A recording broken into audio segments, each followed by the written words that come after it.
오늘은 어버이 주일입니다. 우리를 낳으시고 길러주시는 부모님을 생각하는 주일입니다. 어떤 분이 머니를 주제로 쓴 글을 보았습니다. 돈을 영어로 머니라 그러죠. 그러면 도둑이 무엇이죠? 슬그머니입니다. 계란 쌀 때 돈은 잘 알죠? 에그머니이죠. 아이들이 좋아하는 돈은 할머니입니다. 동네 사람들이 좋아하는 돈은 아주머니입니다. 며느리들이 무서워하는 돈은 시어머니입니다. 마지막입니다. 생각만 해도 찡한 돈은 어머니이죠. 여러분은 어머니라는 말만 들어도 찡합니까? 어떤 사람이 한 여자에게 물어봤습니다. 너희 집이 어디니? 그때 아이가 이렇게 대답했어요. 어머니가 있는 곳이죠. 그렇습니다. 어머니가 있는 곳이 집이죠. 인간의 사랑에서 가장 큰 것은 어머니의 사랑입니다. 모두가 인정하는 사실이죠.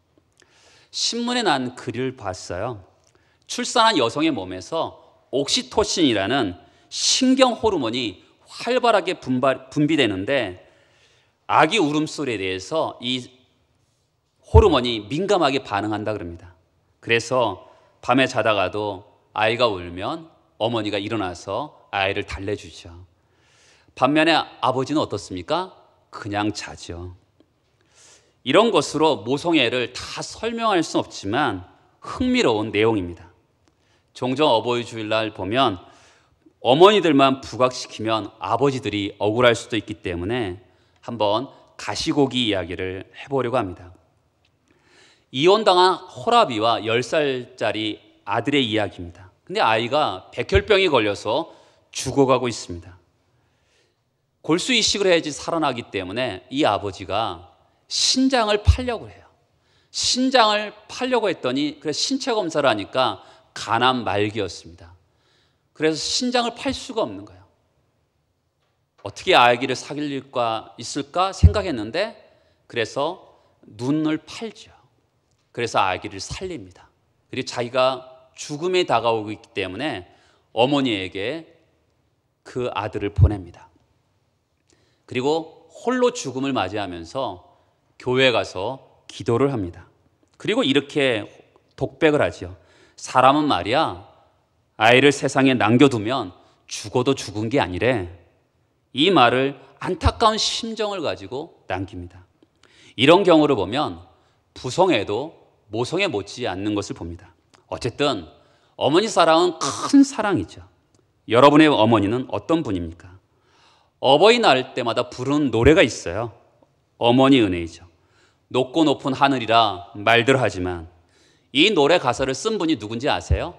감리교 윤춘병 목사님입니다. 우리나라 어버이날은 나라에서 어버이 주일로 어버이날로 제정하기 전에 교회에서 먼저 이 어버이 주일을 먼저 제정한 것 아세요? 우리나라에서 어버이날을 제정한 것은 1955년입니다. 근데 교회에서 어버이 주일을 지킨 것은 1930년부터 지켰어요. 25년이나 먼저 교회에서 어버이 주일을 지켰죠. 우리가 부르는 이 어머니 은혜는 1953년도 교회 어린 찬송가에 처음 실린 노래인데요. 사람들에게 알려지고 사람들이 너무 좋아하자 1960년대 초등학교 교과에서 실린 이후로 온 국민이 부르고 있는 노래입니다.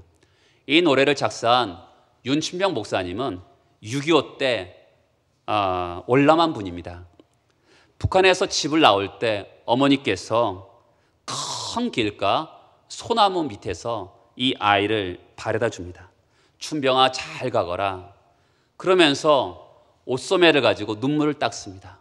전쟁이 끝나면 다시 보자. 그리고 어머니와 헤어졌는데 서울로 왔는데 서울에 아는 사람이 있습니까? 너무너무 고생합니다. 세월이 흘러서 전쟁이 그쳤는데도 38선이 가로막혀서 어머니와 아들이 헤어지게 되었습니다. 그러던 중 이 윤춘병 목사님이 몸이 아프게 되었습니다. 홀로 누워 있을 때 밖을 보니까 하늘에 뭉게구름이 보이는 겁니다. 높고 높은 하늘. 그 하늘을 바라보니까 문득 북에 계신 어머니가 생각이 나는 거예요. 그래서 윤 목사님이 자리에서 벌떡 일어나서 눈물로 가사를 쓰기 시작합니다. 높고 높은 하늘이라 말들 하지만 나는 높은 게 또 하나 있지. 낳으시고 기르시는 어머니 은혜. 푸른 하늘 그보다도 높은 것 같아. 이 가사에서 중요한 구절이 뭔지 아세요? 높고 높은 하늘입니다. 어머니를요, 하늘로 표현하고 있는 것이죠. 하늘이 아무리 높아도 어머니 은혜보다 높지 않다고 표현하고 있는 것입니다. 어떻습니까? 이 세상에서 가장 높은 은혜가 어머니인 것을 아십니까? 영국의 처칠이 2차 세계대전을 승리로 이끈 장본인입니다. 런던의 한 신문이 처칠의 유치원에서 대학까지 가르친 모든 선생을 조사해서 위인을 만든 스승, 이런 제목으로 신문에 글을 실었습니다. 그것을 처칠이 보고 이렇게 메모를 남깁니다. 나에게는 또 다른 위대한 스승이 있습니다. 그분은 어머니입니다. 여러분, 저에게도 윤 목사, 가장 큰 스승이 누구야? 이렇게 물어본다면 저도 물론 저희 어머니라고 말을 할 것 같습니다. 저에게 어머니는 위대한 스승이죠. 제가 잘못 갈 때 너 그래서 되겠니? 제가 은혜 가운데 있을 때 너는 잘 될 거야. 이렇게 격려하신 어머니입니다. 옛날 분이라서 외할아버지가 학교를 보내지 않아서 잘 글도 못 읽는 분이셨습니다. 그렇지만 365일 하루도 빼놓지 않고 자녀들을 위해서 새벽 기도하시는 어머니이십니다. 어떻습니까? 우리가 믿는 하나님은 어떤 하나님입니까? 성경은 하나님을 아버지라고 얘기합니다. 그러나 여러분, 성경은 또한 하나님을 아버지라고 표현하면서 어머니라고 표현하는 것을 아십니까? 성경은 하나님을 어머니, 모성적인 사랑으로 표현합니다. 오늘 말씀이 그 중에 하나인 것이죠. 오늘 말씀을 통해서 우리는 이것을 깨닫습니다. 성경은 하나님을 어머니 같다고 말을 합니다. 왜 하나님은 우리에게 어머니 같다고 말을 할까요? 이사야 46장 3절과 4절을 보겠습니다.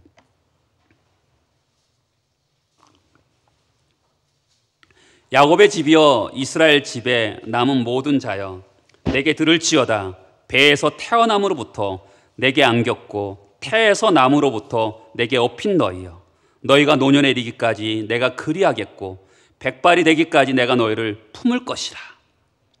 여기서 말씀하시는 분은 하나님입니다. 하나님이 바벨론 포로 후 곡으로 돌아온 이스라엘 백성들에게 위로하는 말입니다. 여기서 하나님은 어머니라고 표현하고 있어요. 내가 너를 배에서 낳았다, 품에서 안았다, 등에 업었다, 백발이 될 때까지 내가 너를 사랑했다. 꼭 어머니 이야기 같습니다. 성경의 하나님은 수없이 하나님을 어머니로 표현합니다.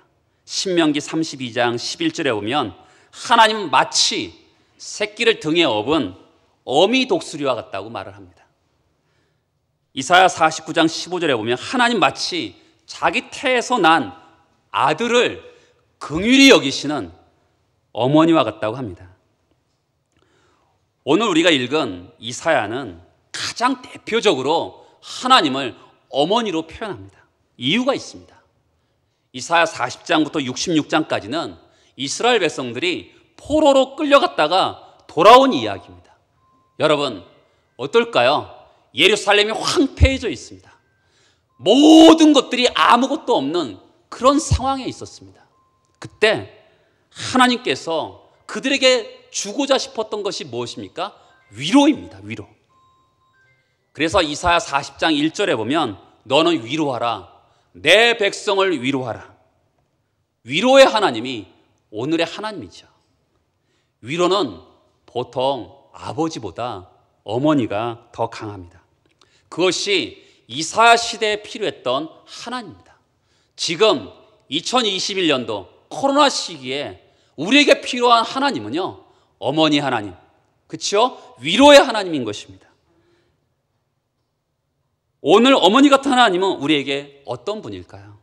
그 하나님은 우리에게 어떤 위로와 축복을 주실까요? 먼저 어머니 같은 하나님이 우리에게 주신 첫 번째는요, 우리를 낳았다라는 것입니다. 어머니가 우리에게 주신 가장 큰 은혜는 우리를 낳아준 은혜입니다. 이 은혜는 이 세상 어떤 은혜보다 큽니다. 여러분, 자식 없는 부모도 있습니다. 형제 없는 사람도 있습니다. 그러나 어머니 없이 태어난 사람은 없어요. 어머니는 우리의 존재의 뿌리인 것이죠. 오늘 말씀 14절 15절을 보면 오직 시온이 이르기를 여호와께서 나를 버리시며 주께서 나를 잊으셨다 하였거니와 여인이 어찌 그 젖먹는 자식을 잊겠으며 자기 태에서 나는 아들을 긍휼히 여기지 않겠느냐.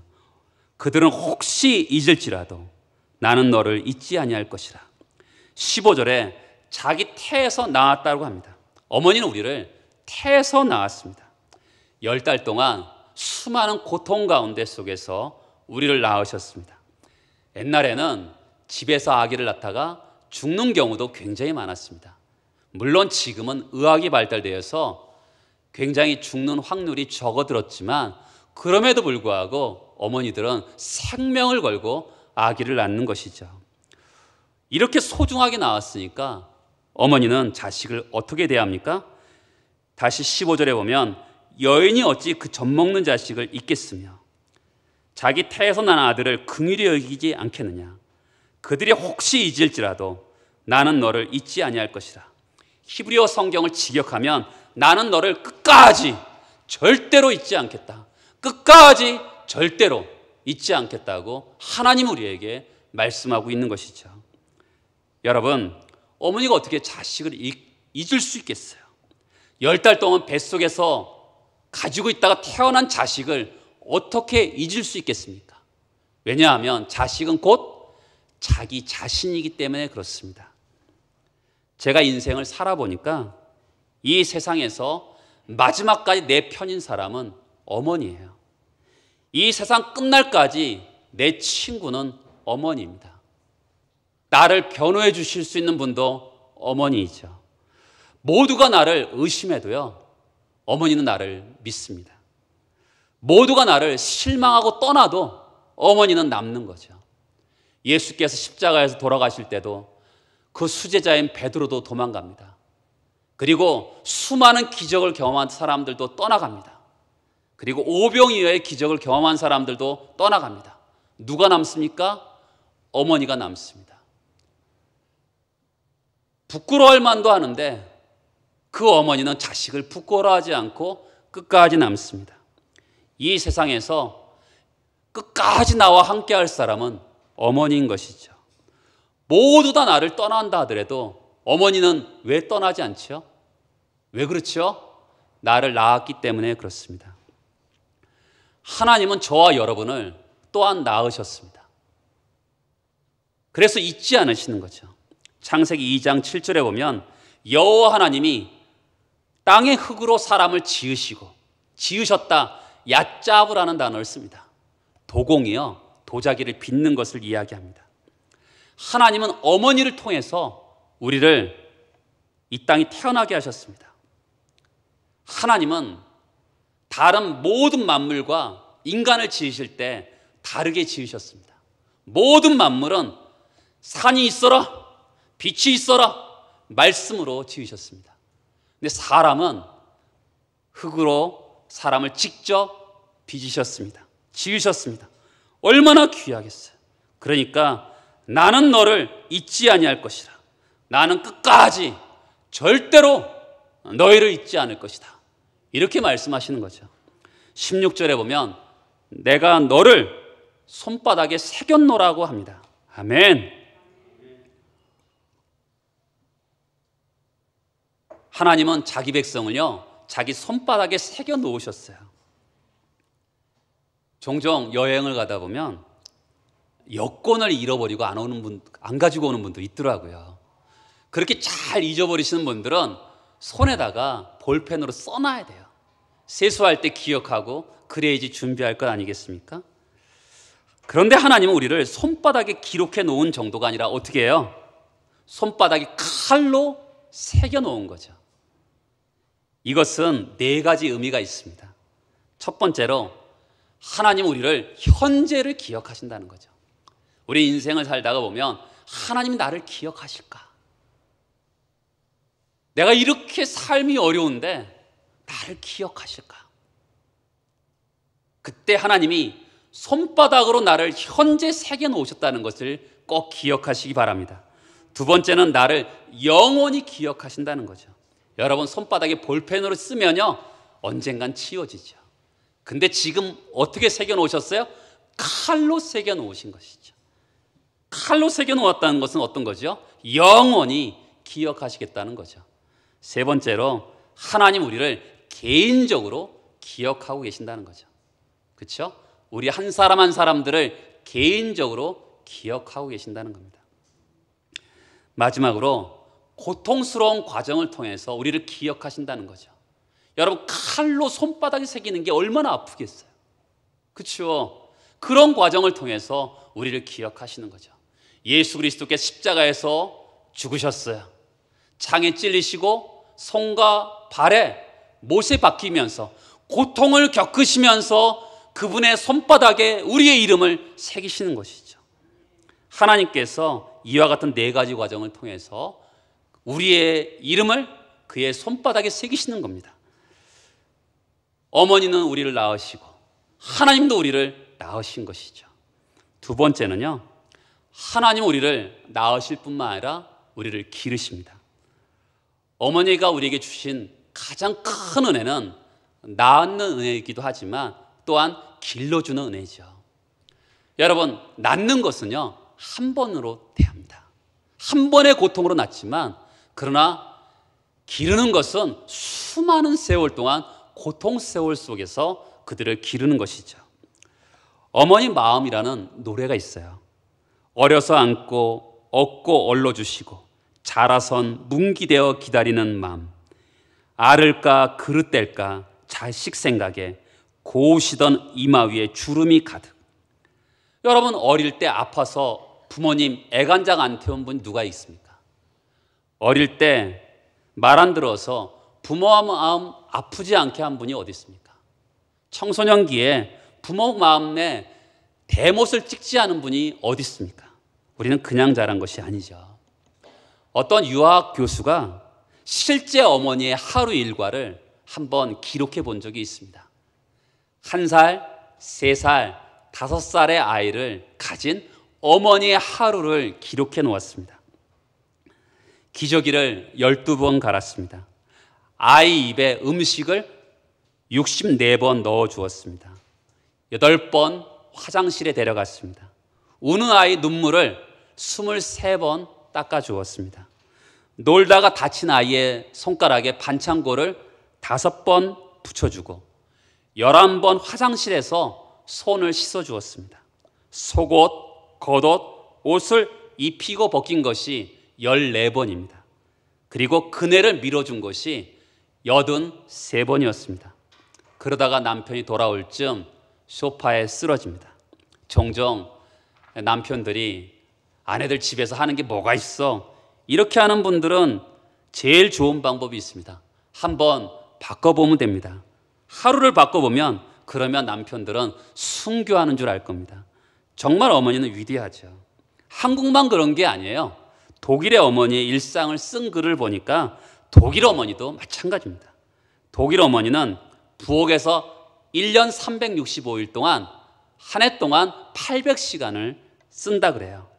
접시 닦는 것이 7,200장이라 그럽니다. 7,200장을 쌓아놓으면 에펠탑보다 높다 그럽니다. 25년 결혼 생활에서 장보기, 쇼핑하며 걷는 거 다 합치면 1만 4천 마일을 걷는다 그래요. 저녁마다 자녀들에게, 남편에게 오늘 저녁 뭐 먹을 거예요? 이렇게 묻는 거 계산해 보니까 4개월이라 그럽니다. 두 아이를 18세까지 양육하는데 드는 시간 합치면 어머니의 일생에서 3분의 2의 시간을 바친다 그래요. 그래서 손발이 닳도록 고생하는 것이죠. 여러분도 어머니들의 수고를 아시나요? 밥 한 끼 그냥 나오는 것이 아니죠. 그럼 하나님은 우리를 그렇게 기르실까요? 어머니처럼 기르실까요? 66장 11절에서 13절까지 보면 너희가 젖을 빠는 것 같이 그 위로하는 품에서 만족하겠고 젖을 넉넉히 빤 것 같이 그 영광의 풍성함으로 말미암아 즐거워하리라. 여호와께서 이와 같이 말씀하시되 보라 내가 그에게 평강을 강같이 그에게 문나라의 영광을 넘치는 시내같이 주리니 너희가 그 성읍의 젖을 빨 것이며 너희가 옆에 안기며 그 무릎에서 놓을 것이라. 하나님은 어머니같이 우리를 똑같이 하세요. 하나님 우리를 돌보기 위해서 크게 세 가지 일을 하시죠. 첫 번째는 너희가 젖을 빨 것이며 하나님은 우리에게 생명의 말씀을 먹이십니다. 순전한 젖을 먹이시는 거죠. 베드로전서 2장 2절에 보면 갓난아이들 같이 순전하고 신령한 젖을 사모하라. 하나님 우리에게 순전하고 신령한 젖을 날마다 공급하십니다. 생명의 양식 중 최고가 뭐죠? 예수님의 살과 피죠. 내 살은 참된 양식이고 내 피는 참된 음료로다. 내 살을 먹고 내 피를 마시는 자는 영생을 가졌고. 여러분, 하나님이 공급하시는 것을 누가 대행합니까? 교회가 대행합니다. 교회에서 하나님의 말씀을 먹고 배우고 사랑을 먹고 성찬을 먹습니다. 교회는요, 먹는 곳이에요. 그래서 교회는 뭡니까? 어머니이죠. 교회를 어머니라고 여겨야 돼요. 여러분, 교회에서 아기를 낳으면 유아 세례를 주죠. 그리고 자라고 먹고 배우고 교회에서 놀고 사귀고 그러다가 죽습니다. 일생을 교회에서 보내는 거죠. 그래서 교회는 어머니의 품이라 그러는 거예요. 하나님이 하신 또 하나 일은 그 품에 우리를 놀게 하시는 거죠. 66장 11절에 보면 그 품에 안기며 12절에 보면 그 무릎에 뛰어놀 것이고. 우리가 자랄 때 어머니 품이 우리 놀이터잖아요. 참 신기한 것이 그렇게 울던 아이들이요, 어머니 품에 가면 울음을 뚝 그칩니다. 하나님은 우리를 품어주시는 어머니의 품이죠. 66장 12절에 보면 옆에 안기며. 여러분, 어머니 팔베개 아시죠? 어렸을 때 이렇게 보면 어머니 팔베개 베고 누웠는데 자고 일어나도 어머니가 나를 팔베개 하고 있더라고요. 어머니는 팔도 저리지 않나, 이런 생각이 들 만큼 어머니는 끝까지 나를 이렇게 팔베개 하고 계신 것을 본 적도 있어요. 여러분, 이 일을 누가 하시죠? 요한복음 14장 16절에 보면 내가 아버지께 구하겠으니 그가 또 다른 보혜사를 너에게 주사. 이 보혜사는 파라클레토스, 옆에 계신 분이에요. 그렇죠? 옆에 계셔서 어머니가 옆에 계신 것처럼 성령님께서 옆에 계셔서 우리에게 도란도란 이야기를 해주시는 것이죠. 팔베개를 안고서 우리를 안아주시는 분이 성령 하나님이신 것이죠. 그 하나님 우리를 돌보시면서 하시는 일이 위로입니다. 위로는 하나님이 우리를 사랑하시는 모성적인 사랑인 것이죠. 우리가 어머니에게 항상 듣는 말이 뭐죠? 괜찮아, 곧 좋아질 거야. 울지 마, 내가 잘못한 것이 아니야. 곧 나아질 거야. 힘내, 내가 도와줄게. 성경에서는 긍휼이라는 말이 참 많이 나옵니다. 시편 51편에 보면 하나님이여 주의 인자를 따라 내게 은혜를 베푸시며 주의 많은 긍휼을 따라 내 죄악을 지워주소서. 여러분, 긍휼이란 단어 히브리어는 라쿰인데 이 단어는 자궁이에요. 어머니의 자궁을 말합니다. 어머니의 사랑, 누가 그렇게 하라 그래서 하는 게 아닙니다. 속에서 나도 모르게 나오는 사랑인 것이죠. 그것이 라쿰, 자궁입니다. 하나님도 그럴까요? 하나님도 우리를 하루하루 날마다 우리를 사랑하십니다. 어쩔 수 없어서 사랑하시는 것이 아니라 하나님의 본성, 그냥 저절로 나오시는 그 사랑의 속성이 있는 것이죠. 가끔 절망할 때가 있잖아요. 그럴 때 들려오는 음성이 있죠. 하나님이 살아계시는데 뭐가 걱정이야? 하나님이 죽었으면 문제인데 하나님이 살아계시는데 뭐가 걱정이야? 그 사랑의 하나님께서 나를 돌보고 계시는데 뭐가 걱정이야? 이런 음성을 들을 때가 있죠. 어머니만 살아있어도요 힘이 나잖아요. 그렇죠? 어머니만 살아있어도 힘이 나요. 근데 하나님이 살아계시는데 뭐가 문제겠어요? 여호와의 인자와 긍휼이 무궁하심으로 우리가 진멸되지 아니합니다. 그렇습니다. 하나님의 사랑은 라쿰, 자궁에서 나오는 사랑이에요. 변함없는 사랑, 한결같은 사랑이죠. 우리가 지금까지 망하지 않고 있는 이유도요 하나님의 인자와 긍휼 때문이죠. 어머니는 우리를 기를 뿐만 아니라 지켜주시죠. 약하디 약한 그 엄마가요 나를 지켜요. 자식을 지켜요. 하나님은 어떠시죠? 우리를 어떻게 지키시죠? 시편 121편에 보면 여호와는 너를 지키시는 이라. 여호와께서 내 오른편에 내게 그늘 대시고 낮의 해가 너를 상하지 아니하며 밤의 달도 너를 해치지 않을 것이다. 어머니 같은 하나님이 우리를 지키시는 거죠. 제가 몸이 아플 때, 정말 심하게 아플 때, 제가 22살 때죠. 불면증이 걸렸어요. 너무 인생이 힘드니까 잠이 오지 않는 거예요. 그래서 제가 새벽 기도를 가야 되겠다고 생각을 했어요. 사람이 불면증이 들어 새벽 즈음에서 잠이 오지 않겠어요? 그래서 하나님께 기도했죠. 하나님, 저 새벽 기도를 가야 되겠습니다. 근데 제 인생에서요 참 신비한 일이 벌어졌어요.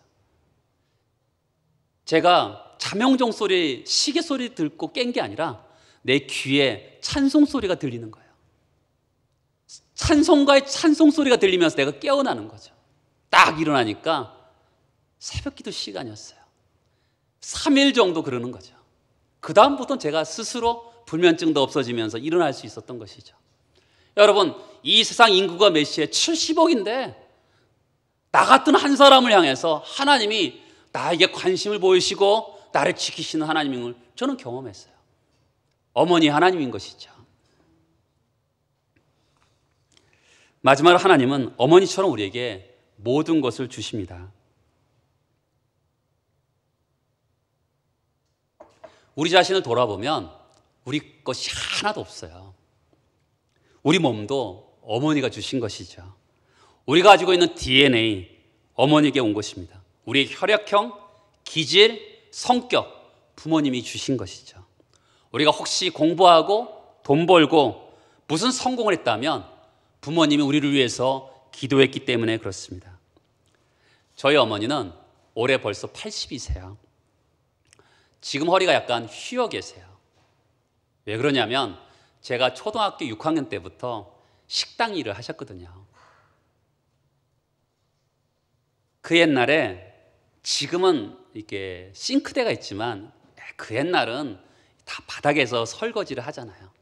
오랫동안 설거지를 하셔서 이 엉덩이가 휘어버린 거죠. 그래서 지금도 걸어 다니실 때는 약간 휘어서 걸어 다니세요. 그 어머니는 초등학교 6학년 때부터 식당 일을 하셨는데 아침 8시에 출근하셔서 저녁 9시에 퇴근하세요.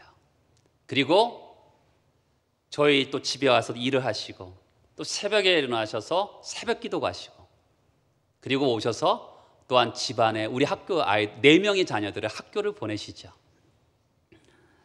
제가 대학교 4학년 때 몸이 아플 때 어머니는 저녁 9시에 퇴근하셔서 저를 데리고 철야 기도를 가셨어요. 새벽 2시 30분까지 철야 기도를 하고 집에 오면 3시였어요. 저는 늦게까지 잠을 자지만 어머니는 일어나서 또 밥을 해주고 또 일을 하러 가셨죠. 그래서 어머니 몸은 지우개처럼 다 소모되어서 이제 남은 힘 몇 개 갖고 버티고 계시는 것이죠. 모든 것을 다 주신 어머니, 모든 것을 다 주고 남은 기력이 거의 없는 어머니이신 것을 제가 압니다. 중국 수촨성에 지진이 일어난 적이 있어요. 10,000명 이상이 사망하고요, 수만 명의 부상자가 발생했어요. 50만 채의 건물이 무너집니다. 그때 사람들의 눈물을 흘린 한 장의 사진이 나왔어요. 지진 속에서 딸을 품고 있는 어머니의 사진이에요. 그 어머니가 보통 사람이 죽으면 이렇게 머리를 약간 젖히면서 죽는데 이 사람은 끝까지 머리를 숙여 있는 거예요. 그러니까 사람들이 너무 이상한 거죠. 왜 그럴까 하면서 어머니가 숙여 있는 그 방향으로 땅을 파니까 거기에 아기가 있는 거죠. 근데 그 아기를 어머니가 끝까지 안고서 살려낸 것입니다. 딸이었어요. 그 옆에 휴대폰이 있었는데요. 휴대폰에 이런 문자가 쓰여 있었습니다. 사랑하는 내 아가야, 이제 엄마는 다시는 너를 볼 수가 없을지 모르겠다. 하지만 이것만은 알아다오. 내가 너를 얼마나 많이 사랑했는지. 구조 작업을 하던 분들이 또 놀랐어요. 이 어머니의 몸무게는 44kg이었는데 이 어머니가 이겨낸 흙 무더기는 730kg였다 그래요. 그러니까 44kg의 어머니가 730kg의 흙 무더기를 버텨낸 거죠. 그 딸을 살리고자 하는 어머니, 모든 것을 주고 떠난 어머니, 그분이 우리의 어머니인 것이죠. 사랑하는 여러분, 모든 것을 주신 어머니에게 감사합니까? 어떤 분이 어머니에게 글을 썼어요. 어머니께 감사하는 마음으로 우리 한번 같이 읽어보도록 하겠습니다. 아이들아, 이 세상에서 가장 위대한 이름이 무엇인지 아느냐? 그것은 어머니란 이름이다. 어머니의 손은 가장 아름답다. 많은 일 때문에 그 손가락이 무뎌지고 그 손등이 거칠었지만 역시 어머니의 손은 세상에서 가장 아름답다. 아이들아, 어느 기술자도 어머니의 손을 당할 수는 없다. 너희들이 어머니께 가지고 갔던 떨어진 인형의 목도 어머니는 스카치 테이프 한 토막으로 다 고쳐주셨다. 어느 의사가 어머니의 손을 당할 것이냐? 아픈 배도 어머니의 손이 쓸어주시면 다 나았고, 머리가 뜨끈뜨끈할 때도 어머니가 이마를 맞대주시면 그 열이 모두 어머니의 머리로 옮겨가지 않았느냐? 아이들아, 이 세상에 어느 탐정이 어머니를 당할 것이냐? 양발짝이든 소꿉놀이든 어머니가 다 찾아내 주셨다. 아이들아, 어머니는 천사이다. 어머니의 노래는 너희들 잠들게 하고 하늘나라를 구경시켜 주셨다. 무서울 때도 슬플 때도 어머니만 곁에 있으면 걱정이 사라졌다. 아이들아, 이 세상에 어머니만한 학자가 어디 있겠느냐? 쉴 새 없이 퍼붓는 너희들의 질문을 무엇이나 대답해 주었다. 너희들의 처음 학교는 어머니의 품이었고 너희들의 처음 교실은 어머니의 무릎이었다. 아이들아, 이 세상에 어느 목사가 어머니와 비교될 수 있겠느냐? 어머니는 내가 잠잘 때도, 내가 학교에서 잠시 어머니를 잊었을 때도 너를 위하여 기도해 주셨다. 사실 어머니의 가슴이 너의 성전이었고 어머니의 미소는 하나님의 미소였다. 여러분, 어머니의 손에 입 맞추어 드리십시오. 그 손은 세상에서 가장 아름다운 손입니다. 엄마에게 선물하세요. 생일날, 어버이날, 엄마의 결혼일을 잊지 마세요. 그리고 여러분의 생일날 엄마를 생각하세요. 어떻습니까? 어머님만 모든 것을 우리에게 주셨을까요? 아닙니다. 하나님도 우리에게 모든 것을 주셨어요. 하나님은 무엇보다도 우리에게 몸을 주셨습니다. 신묘막측한 몸을 주셨죠. 그리고 이 땅에 아름다운 땅을 우리에게 주셨습니다. 그리고 하나님은 우리에게 주신 것이 가장 큰 것이 뭐냐면 천국이죠. 아름다운 세상을 주신 것도 감사하지만 이 세상을 넘어서 영원한 천국을 우리에게 주셨습니다. 이를 위해서 가장 큰 예수 그리스도를 이 땅에 우리에게 주셨어요. 그분이 우리를 위해서 십자가에서 죽으셨기 때문에 지금 우리가 여기 있는 것이고 우리가 앞으로도 살아가게 될 것입니다. 아낌없이 주신 분, 사랑도 눈물도 기도도 정성도 아낌없이 주셔서 오늘 우리에게 있게 하신 어머니처럼 하나님은 그 어머니처럼 우리에게 모든 것을 주셨습니다. 또 주실 것입니다. 우리가 어머니에게 어머니 죄송합니다, 사랑합니다, 그리고 감사합니다 말하듯이 우리도 하나님께 똑같이 말을 해야 되는 것이죠. 하나님 죄송합니다, 사랑합니다, 그리고 감사합니다. 이 마음이 평생 하나님께 있게 되기를 축복합니다. 기도하시겠습니다.